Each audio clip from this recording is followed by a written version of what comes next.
الله يسعدك يا رب إن شاء الله.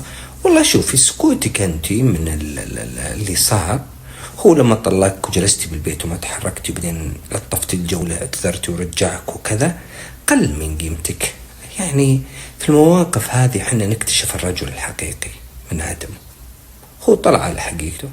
لو انه رجل حقيقي بيرفعها لك وبيشوفها لك خطوة حلوة، انك قعدتي وتعودتي من الشيطان، وانه لا، فهذا يقول له هذه شريعتني وهذه تبيني ويتمسك فيها اكثر.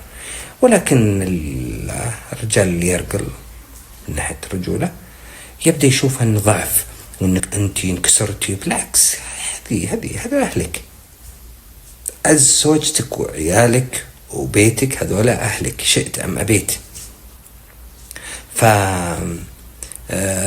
فأنت جلستي عشان كذا. هو كبر الموضوع براسه، حس إنه هو قوي وإنك أنت ضعيفة، وإنه يعني الضعيف يقوى بهذه المواقف. أنت لما لك حلين، إذا بدي يهدد ولا شيء، لا مع السلامة، يا ما أعيش بكرامتي زي ما قلنا قبل كم يوم، يا أعيش بكرامتي ويعني وبسلام وبحياة سعيدة، ولا بلاش منها.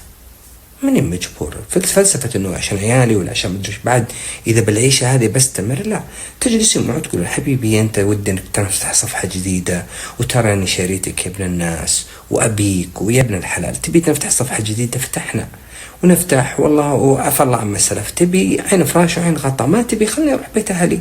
قال لك لا، انقلعي بيت اهلك، قل شكرا لك وخذي عف شكرا بيت اهلك وصلى الله وسلم، خلاص انتهينا. واذا عندك عيال انا اقول خلي عيالك عنده، قل له يلا ربهم اذا انت قادر، واتركيه سفيه خليه.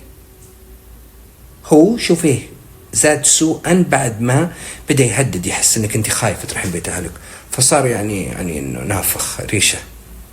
قصقصي جناحاته وريشه نت فيها. طيب، الله يسعدك يا رب.